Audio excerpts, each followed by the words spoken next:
Bienvenue à LinkedIn Extenso, le podcast francophone qui parle de toutes les facettes de LinkedIn. C'est parti! Ici Mathieu Laferrière, spécialiste LinkedIn depuis 2007. Je vulgarise comment utiliser la plateforme au niveau du développement des affaires et du marketing. Attention, chaque épisode peut contenir des astuces, des nouveautés et des bonnes pratiques. À mettre en action dès maintenant pour obtenir un maximum d'impact.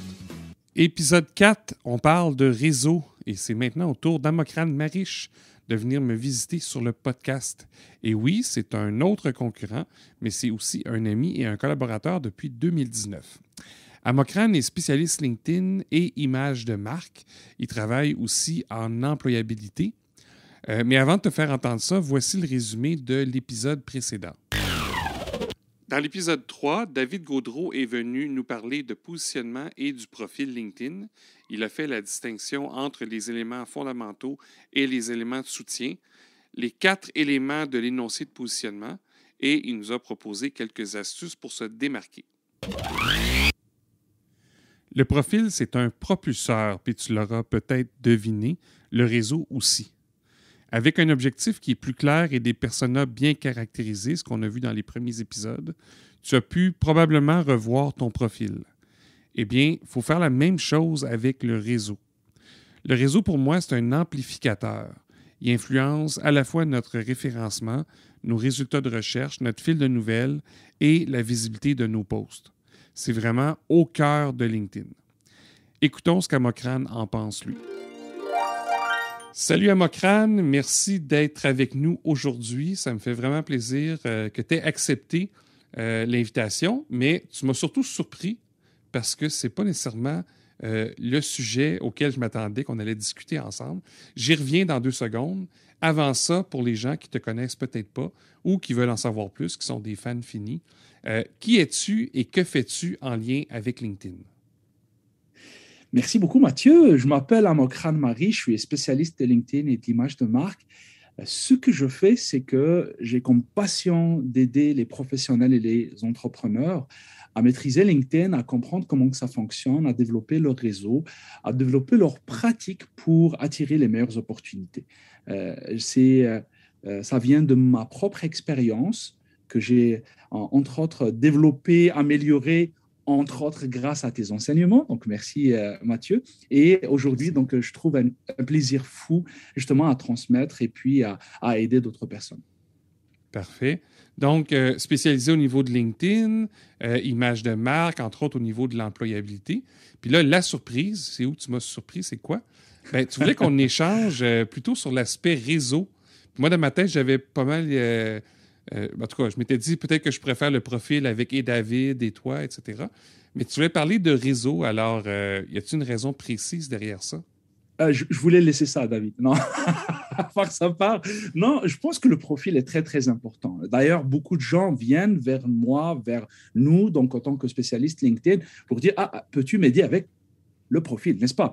Oui. Mais je trouve que la question du réseau, la question des actions qu'on va faire plus tard, sont là où il y a plus de difficultés chez les gens. Parce que le profil, une autre personne peut te l'écrire. Hein? Donc, s'il te connaît bien, s'il fait le bilan, s'il essaye de comprendre vraiment ton positionnement, quelqu'un d'autre peut te faire ton profil. Par contre, le réseau, c'est un travail d'un peu plus, comment dirais-je, qui prend un peu plus de temps, qui est très personnel, dans la durée. Puis, on ne va pas faire un réseau du jour au lendemain. Il y a certains entre guillemets, gourous qui proposent des bots, qui proposent des choses pour vous faire exploser votre réseau. Pas les bots en cuir, là, les bots, les robots. Là. C'est vrai, les BOT. Donc voilà, donc les robots qui vont aller chercher, faire des demandes d'invitation à tout va. C'est vraiment pas mon truc. Et je voulais parler de ça avec toi parce que, en tant que personne qui déjà est immigrante ici au Canada depuis 4 ans, j'étais un parfait inconnu à 4 ans, sans emploi, sans réseau, à aujourd'hui une personne reconnue qui a une entreprise, un chiffre d'affaires, une certaine reconnaissance. Je trouve que j'ai à partager justement ça parce que c'est surtout aussi le réseau qui m'a aidé, le réseau que j'ai redéveloppé ici au Canada, que j'ai renforcé, qui m'a aidé à faire cette transformation. Et c'est pour ça que j'ai choisi le réseau, Mathieu. Moi aussi, je suis immigrant. Ma grand-mère était irlandaise. Alors, Il y a quelques siècles. on est tous immigrants quelque part. Hein? C'est vrai, c'est vrai. Donc, tu parles justement du réseau qui a probablement évolué tout au long de ce cheminement-là. Tu en avais un en Algérie, j'imagine. Tu arrives au Canada, au Québec, il faut que tu le crées à nouveau. Là, il est peut-être plus international. Donc, à quoi ressemble ton réseau actuellement? Puis comment est-ce qu'il t'aide aujourd'hui? Je dirais que mon réseau est une... Ça veut dire que si tu vois mon réseau, ça t'a un reflet de ce que je suis. Parce que c'est mes intérêts. Et je trouve ce qui est intéressant, c'est qu'il y a comme un travail de stratification. C'est un peu comme l'arbre, tu vois le séquoia là, donc il ne faut pas le couper, le séquoia, c'est des arbres millénaires, mais ça veut dire que les arbres morts, on voit qu'il y a comme des strates comme ça, et puis ça nous raconte l'histoire de cette personne. Mon réseau, quand par exemple j'étais étudiant, c'était essentiellement des étudiants ou des profs, des choses qui m'intéressaient. Quand je travaillais pour Nike, j'étais responsable marketing pour Nike en Afrique du Nord, c'était essentiellement des gens qui sont dans ce secteur-là. Aujourd'hui, c'est essentiellement des entrepreneurs et des professionnels qui trouvent mon contenu, mon positionnement, ma personnalité, mes services comme des éléments qui les intéressent. Et donc, d'un côté, c'est constitué essentiellement d'entrepreneurs et de professionnels ici au Canada et dans la francophonie. Et de l'autre, parce que le réseau, ce qui est bien, c'est que ce n'est pas juste ceux qui s'intéressent à toi, à Mathieu, à moi, à Mokrane, mais c'est aussi ces personnes qui m'inspirent, les personnes à qui je porte un intérêt donc pour apprendre ou pour développer mes affaires. Donc aussi, il y a des gens qui m'inspirent, des gens que je regarde, et voilà, donc je vais aller chercher ces personnes-là pour les ramener à mon réseau sur LinkedIn. J'aime beaucoup l'image de l'arbre, les anneaux de croissance. En fait, on voit que c'est les saisons. Et notre réseau passe peut-être justement par des saisons. Je me suis amusé à voir les invitations que j'ai faites ou que j'ai acceptées au fil du temps, mon nombre de relations. Puis ça fluctue. Des fois, je suis très ouvert, des fois, je suis plus fermé. Donc, on a des saisons aussi. Il y a une partie justement de ta question que je n'ai pas encore répondu. Comment que ça m'aide? Oui. Par exemple, j'ai eu une saison de ma vie sur LinkedIn, de ma présence sur LinkedIn, parce qu'on a une vie cybernétique aujourd'hui sur les réseaux sociaux. Par exemple, en 2018, si tu te rappelais, j'étais parmi aussi les premiers à vraiment utiliser beaucoup la vidéo sur LinkedIn quand c'était possible. Oui. Et je faisais beaucoup de vidéos en anglais. Donc, mon réseau à l'époque était constitué essentiellement de personnes anglophones, de l'Amérique, des États-Unis, etc. Mais au fur et à mesure que j'ai développé ça, puis je me suis rendu compte que les Américains ou les anglophones m'aimaient bien, m'écoutaient, réagissaient à mes contenus, mais n'achetaient pas nécessairement mes services. C'était les francophones du Québec qui me demandaient des formations, du coaching. Et je me suis dit, il y a un problème ici. Donc, je dois non seulement revoir ma stratégie de réseautage pour aller chercher davantage de ces personnes-là qui sont plus pertinentes pour moi sur le plan entrepreneurial, mais aussi des personnes qui s'intéressent à mes contenus et que moi aussi, je trouve plus simple, étant francophone d'abord, à aller chez ces personnes. Donc, aujourd'hui, mon réseau LinkedIn m'aide justement pour croître en tant qu'entrepreneur, pour développer ma présence aussi entrepreneuriale. Donc, par exemple, aujourd'hui, je ne fais absolument pas de publicité payante. Je ne fais pas beaucoup d'efforts, par exemple, hors ce que je fais sur LinkedIn pour attirer de nouveaux clients. Et c'est extraordinaire parce qu'on attire finalement, grâce à LinkedIn, grâce à son réseau, les clients idéaux, ceux qui nous ressemblent. Oui. Si quelqu'un n'aime pas ma présence sur LinkedIn, si quelqu'un ne trouve pas ça, que ce que je fais est intéressant, il ne viendrait pas chez moi, contrairement à de la sollicitation où tu peux tomber sur de mauvais clients qui existent. Je pense que tu es d'accord avec ça. Tu es plus en attraction. Puis en fait, ce que tu viens de décrire là, c'est dans ma fameuse fusée. Elle n'est pas si fameuse, mais ça s'en vient. Si. Je fais le lien entre objectif, persona et réseau, qui est la deuxième partie de la fusée. Ben c'est ça, c'est que tu as aligné, dans le fond, ton réseau en lien avec tes objectifs à toi et tes personas que là, tu as ajouté un élément supplémentaire. Sont francophones, c'est eux qui prennent mes services. Donc, je vais réorienter mes actions. Donc ça, je trouve ça bien. Puis, on voit ton talent d'animateur. J'y arrive dans 2 instants, mais tu as repris une partie de la question que j'avais laissée en suspens, puis tu l'as rattrapée au vol. Donc, je te remercie. Avant d'aller à parler de l'autre question, tu as mentionné justement un réseau qui évolue. Est-ce que tu nettoies ton réseau à l'occasion? C'est une question que les gens se demandent. Est-ce qu'on peut enlever des gens de notre réseau? Ou d'autres qui vont se poser, tu me disais en début, avant l'entrevue, le besoin de ressusciter son réseau parce que ça a été fait peut-être d'une certaine façon puis ça ne correspond plus aux besoins. Absolument. Qu'est-ce que tu donnes comme conseil par rapport à ça? Récemment, j'ai eu même un prospect, c'est pas encore client, ça s'en vient, mais une personne qui avait un énorme réseau, donc qui est constitué de relations. On se souvient que sur LinkedIn, comme toi et moi, on dit souvent, on ne dit pas on est amis sur LinkedIn, ça, on garde ça pour Facebook, on est des relations, on est des connexions. On peut l'être, mais on n'est pas d'abord des amis sur LinkedIn. Exact. Parce que tu sais pourquoi j'aime pas le mot ami sur LinkedIn tout de suite, là, avant qu'on connaisse la personne, c'est que ça bloque certaines personnes. Ils disent, je ne le connais pas, je ne peux pas l'ajouter sur LinkedIn. Je dis, au contraire, parce que tu ne le connais pas encore, ajoute-le à ce réseau professionnel, ne l'ajoute pas sur Facebook. Et s'il y a une certaine affinité, là, ça devient un ami comme on l'est aujourd'hui, toi et moi, Mathieu. Donc, cette personne a un énorme réseau. Je pense que plus de 30 000, je pense que c'est constitué essentiellement d'abonnés et puis peut-être la moitié ou 70% de relations. Et elle voulait mes services justement pour la coacher sur LinkedIn. J'étais estomaqué en voyant la demande, mais je me suis dit, oui, c'est vrai qu'on peut avoir beaucoup de personnes, surtout les gens qui étaient ce qu'on appelle ça à l'époque liant, donc LinkedIn Open Networker. Donc, il y a du tout venant. Donc, n'importe qui peut envoyer une demande de connexion, même si ce n'est pas pertinent.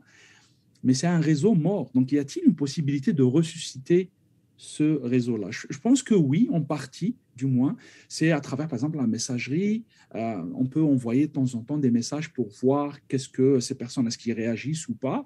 On peut voir, par exemple, est-ce qu'ils sont actifs. On va aller sur leur profil. Il y a une section, donc, activités récentes. J'adore cette partie, Mathieu. Je ne sais pas si pour toi, mais généralement... Quand une personne m'envoie une demande de connexion ou si je tombe sur un profil, je ne lis pas autant le profil que comme par exemple je vois cette partie activité récente parce que on peut dire beaucoup de choses sur nous-mêmes. C'est assez narcissique le profil LinkedIn, mais la partie activité récente, on voit vraiment qu'est-ce que tu partages. Est-ce que c'est vraiment en alignement? Donc, si cette personne, j'arrive, le profil est beau, la photo de profil est extraordinaire, tout est beau, mais que j'aille donc dans la partie activité récente et je trouve que la dernière publication remonte au Néandertal, c'est un problème. Donc, la personne insultait une autre personne. Ou ça, ou par exemple, il y a des photos bizarres ou des choses comme ça. Donc, moi, je trouve ça intéressant d'aller utiliser, ça veut dire que la possibilité de envoyer des messages, essayer de réveiller ces anciennes relations, de voir l'activité récente. Ici, par exemple, la personne n'est vraiment plus, peut-être que même elle a décédé, j'espère que c'est. Oui, c'est possible. Donc, je pourrais éventuellement cliquer sur les 3 petits points et puis enlever la relation ou ne plus suivre cette personne si ce n'est plus pertinent pour moi. Parfait. Donc, on peut supprimer les gens. On peut tenter... supprimer, on s'entend sur LinkedIn. Attends, c'est pas un contrat qu'on donne à quelqu'un. C'est un drôle de terme. Tu me rappelles Squid Game. Ouais. Tu me rappelles Squid Game. Éliminer. Non. On peut ressusciter aussi le réseau ou tenter de le faire. J'ai vu même une personne, je ne sais pas si tu l'as vu la semaine dernière, elle a utilisé un script qu'elle a trouvé sur GitHub qui permet d'enlever tous les suivre de son réseau. Ouais, donc, on retombe à zéro. Et par la suite, elle a ajouté uniquement les gens de qui elle voulait recevoir les nouvelles. Et je me suis dit, c'est extrême. Si tu as 10 000 personnes que tu as pris au fil du temps, on les enlève tous d'un coup, puis on se retrouve avec 10. De son côté, je comprends l'idée, c'est que ça lui permet d'avoir un fil de nouvelles qui correspond peut-être plus à ce qu'elle recherche. Mais bref, tu penses quoi de ça, d'aller jusque-là?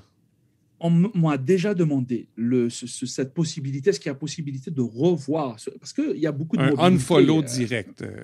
Un unfollow direct ou un méga follow direct ou quelle que soit la demande, moi je leur dis généralement c'est pas la meilleure la meilleure formule parce que c'est vraiment, on revient à cette question de stratification, de laisser le temps faire les choses.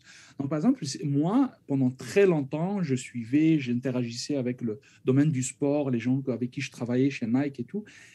Et au lieu de faire un filtre, trouver toutes ces personnes et déconnecter de toutes ces personnes parce que sont essentiellement anglophones et ne s'intéressent pas nécessairement à ce que je fais aujourd'hui, ben, je laisse faire d'une manière graduelle. Donc, une fois, par exemple, que je tombe sur une publication et qui n'est plus pertinente pour moi, je vais cliquer sur les 3 petits points, à même le fil de nouvelles et enlever cette personne. Déjà, même si c'est plus facile pour nous parce qu'on n'a pas l'impression d'avoir consacré 2 jours à juste un follow, à ne plus suivre. En fait, dans ce cas-là, c'était un script, donc c'est... je pense qu'il est compliqué, c'est de sélectionner tout le monde. On peut prendre un livre, puis on met ça sur la touche pour aller jusqu'au bas de la page. Puis ensuite, c'est un script qui fait la manœuvre et on espère que ça ne lève pas de quoi que ce soit chez LinkedIn pour se faire bloquer son compte. Mais c'est extrême, puis je comprends l'idée, là, ça fait du sens. De mon côté, je fais un peu comme toi, j'y vais au fur et à mesure. Quand je vois quelque chose que j'aime pas, je l'enlève. Puis s'il y a quelqu'un que je veux revoir, je vais aller souvent sur son profil, je vais interagir avec elle dans le fil de nouvelles, je vais même envoyer un message et l'algorithme va faire un peu son travail. Donc, je posais la question, mais ça l'amène la prochaine question, puis ça va me permettre de parler de caféine. Il y a comme un mélange dans la tête des gens entre audience et réseau. On vient justement de faire cette... comment dire ça? J'ai switch dans la tête, là. Aide-moi. Transfert, changement. En tout cas, on vient de passer de un à l'autre sans trop s'en rendre compte, comme si c'était naturel. Mais il y a une distinction entre le réseau, qu'on est connecté à quelqu'un, puis on peut échanger tout ça, et l'audience, où est-ce qu'on publie des contenus, puis la personne peut interagir dessus. Et évidemment, on peut être abonné des deux côtés, là, ça peut être bidirectionnel, mais pas nécessairement. Donc, LinkedIn a un peu mêlé les cartes là-dedans. Et avant de te poser la question de ce qu'il en est, je veux juste parler aux gens de caféine, qui est justement dans le... C'est au début de la pandémie? Donc, tu avais débuté en 2018, oui. Tu m'avais invité.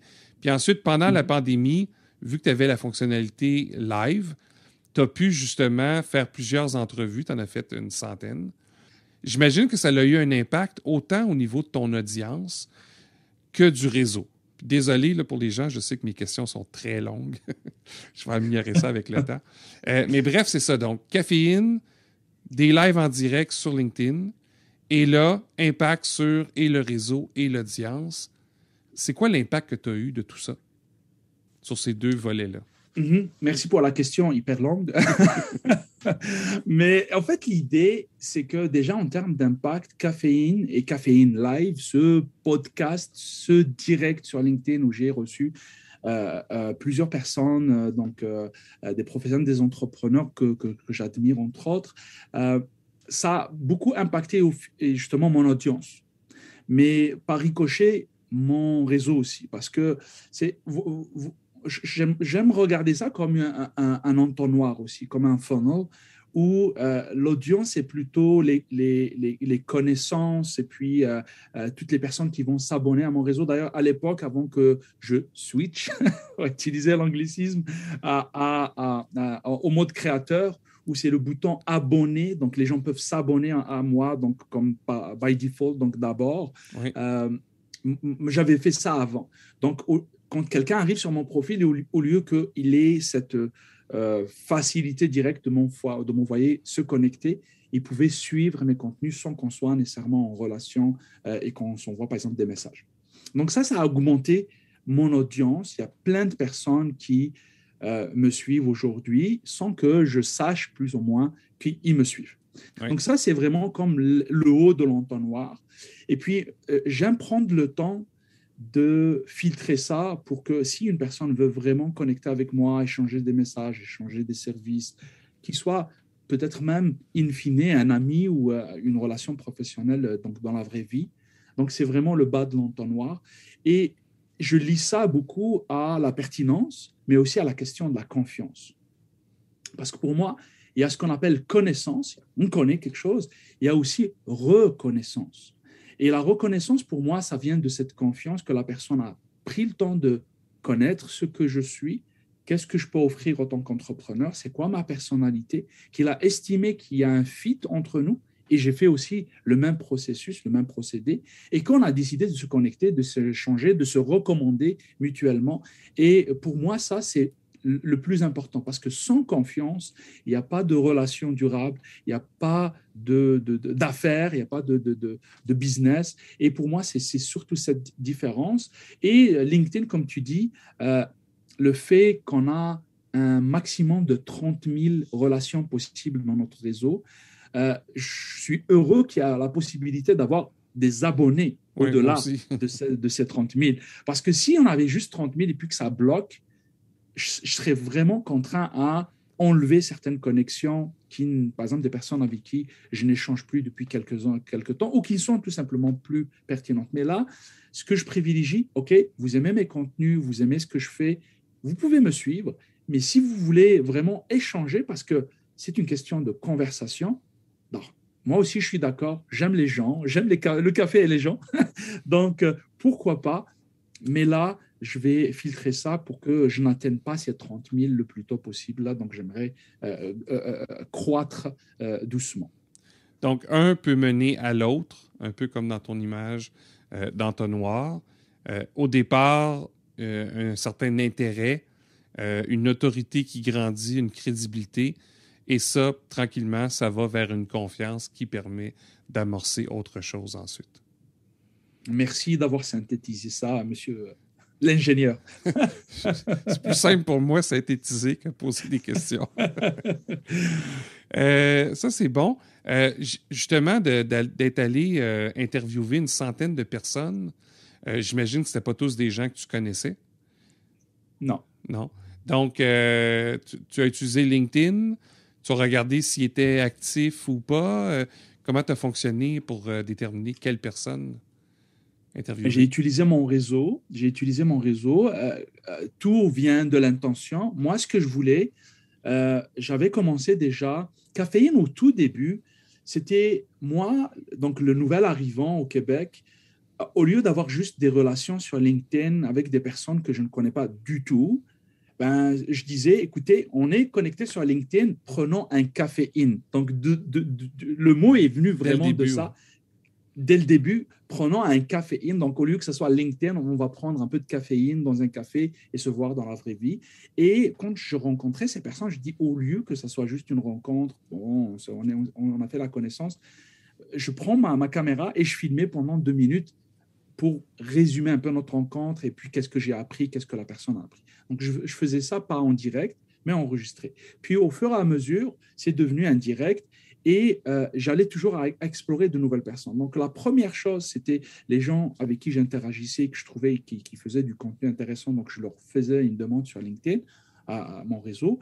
Et puis, le deuxième, c'est que j'utilisais, où je demandais aux personnes, par exemple, Mathieu, tu as été donc mon premier invité. Je te dis, écoute Mathieu, est-ce que tu connais quelqu'un dans ton réseau qui pourrait parler de tel ou tel sujet ou que tu trouves que c'est pertinent que je l'invite? Donc, c'est là où on utilise aussi son réseau LinkedIn. Tu as profité de la confiance, justement. Exact. Parce que si on suggère une personne nécessairement, ben, en tout cas, idéalement, on la connaît un peu et on fait aller le réseau. Et c'est comme ça que j'ai pu inviter des personnes qui n'auraient pas accepté de venir parler des fois de choses personnelles. J'ai eu des moments très émotionnels pendant les lives et des gens qui ont carrément pleuré, donc en plein live, où on a eu des fous rires extraordinaires. Donc, c'est parce que c'est quand même assez détendu, je dirais, comme podcast et comme direct. Et je n'aurais pas ces personnes-là si je n'avais pas utilisé mon réseau pour aller chercher cet élément de confiance. Parce que quand quelqu'un a été recommandé par Mathieu ou par X ou par Y, la personne vient plus rassurée. Et c'est ça qui est important avec le réseau. Donc, bâtir la confiance est très important. Oui. Tu as reçu beaucoup de personnes que j'apprécie aussi Donc, on a des réseaux communs. J'ai bien aimé revoir des gens qui font partie de mon réseau, mais aussi découvrir des nouvelles personnes. Donc, c'est un peu ça que ça permet de faire, le réseau, hein. Il y a un volet de découvrabilité de qui peut être intéressant sur un sujet X, Y, grâce au réseau. C'est un gros plus. Absolument. Absolument, absolument. Donc, c'est ça. Parfait. Moi, je vais écrire les éléments qu'on a mentionnés. Je vais les mettre dans les notes de l'épisode. Est-ce qu'il y a un sujet dont on n'a pas parlé ou que tu aimerais aborder avant qu'on termine l'entrevue?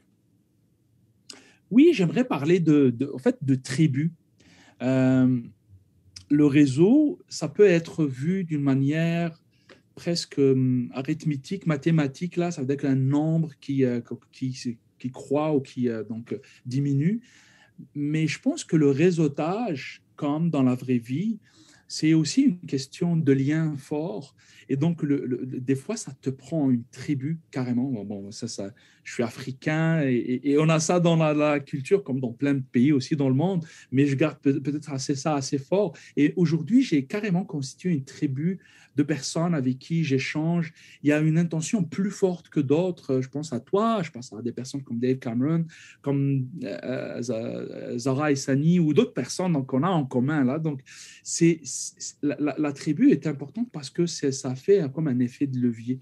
Intentionnellement, on a décidé que voilà, on a aimé ce que chacun fait, les personnalités, et je pense que ça crée un effet de levier extraordinaire parce que si c'est juste des relations, ça n'a pas le même impact sur, par exemple, les contenus qu'on fait, sur les informations, sur les recommandations qu'on peut recevoir.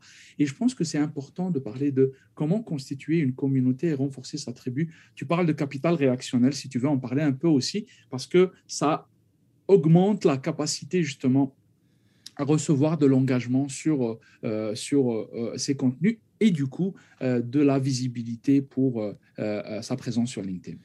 Oui, le capital réactionnel, ça pourrait être un épisode en soi, un épisode spécial, mais je suis d'accord avec toi, le volet de la tribu, c'est de créer des liens avec les gens, puis une façon de créer des liens, c'est en ayant des interactions. La tribu, c'est vraiment ça. On est là dans tous les moments, puis on sort du virtuel. Un des événements que je co-organise, tu fais aussi celui de Laval. Je suis co-organisateur du LinkedIn Local Montréal. Et le but, c'est vraiment de créer des connexions humaines. C'est là qu'on s'est rencontrés en vrai la première fois. Exact, la première fois. Et le but ou le slogan un peu que j'ai un peu inventé dans mes premières capsules congèles, je disais on va sortir vraiment de l'écran pour, au lieu de rester des connexions sur LinkedIn, d'aller dans la vraie vie et puis d'échanger des cafés, d'échanger des discussions, d'échanger des moments et des souvenirs qui ne sont pas nécessairement, donc c'est offline plutôt que online. Et je trouve ça vraiment intéressant parce que c'est beaucoup plus, ça dure beaucoup plus qu'un simple nombre de relations qu'on peut avoir sur LinkedIn. Oui. Ben justement, je m'étais laissé une petite note pour LinkedIn Local. Donc, encore une fois, tu m'as devancé et tu l'as mentionné. Donc, ça fait le tour pour moi. Vraiment, merci d'avoir accepté l'invitation. Puis, on continue de réseauter en ligne. Et si les gens veulent se connecter à toi, ben, je leur demande de préciser que c'est via le podcast. Merci beaucoup, Mathieu. À la prochaine. Bye. Alors, je te demande, est-ce que ton réseau t'aide vraiment à atteindre tes objectifs? C'est pas toujours une question facile, surtout si on a construit son réseau au fur et à mesure sans trop y penser. C'est donc normal de répondre peut-être que non, le réseau que j'ai actuellement ne peut pas m'aider. Il y en a qui vont peut-être vouloir recommencer à zéro, mais moi, je trouve que ça ne fait pas vraiment de sens, à part peut-être dans certains cas extrêmes, là. Alors oui, tu peux décider d'enlever des gens dès maintenant. Ça, ce n'est pas un problème. Mais ce que je te propose de faire, c'est surtout de commencer à améliorer ton réseau. Alors l'exercice, c'est plutôt simple. Pense à 5 personnes que tu connais déjà qui peuvent t'aider à atteindre tes objectifs ou te mettre en contact avec tes personas. Et assure-toi que tu es connecté à eux sur LinkedIn. Si tu ne l'es pas déjà, invite-les. Puis si tu l'es, reprends contact. Alors ça, c'est la première partie de l'exercice. Ensuite, tu refais le même exercice, mais cette fois-ci en pensant à 5 personnes que tu ne connais pas encore, mais qui peuvent t'aider et essaie d'entrer en contact avec eux. Si tu fais cet exercice-là en 2 temps sur une base régulière, tu vas obtenir des résultats beaucoup plus rapidement. C'est vraiment comme ça qu'on peut réussir à réorienter son réseau. Et lorsque je parle de ma fusée, bien, le réseau, c'est un des propulseurs. Donc, le fait de réaligner le propulseur dans la direction où est-ce qu'on veut aller, c'est ça qui fait que ça demande moins d'efforts et qu'on atteint les résultats plus rapidement. Le prochain épisode de LinkedIn Extenso portera justement sur le passage à l'action. Alors, si tu connais ma méthode LinkedIn en action, tu sais que je viens de sauter l'étape des tactiques. Je vais expliquer pourquoi la prochaine fois, mais fais-moi confiance, ça va faire du sens. Entre-temps, j'attends tes commentaires via LinkedIn. Encore une fois, c'est gratuit. Il faut simplement m'envoyer un message. Si tu veux m'inviter, il n'y a pas de problème. Fais juste préciser que c'est via le podcast et pourquoi pas même mentionner c'est quoi l'épisode en question. Et je te dis à la prochaine.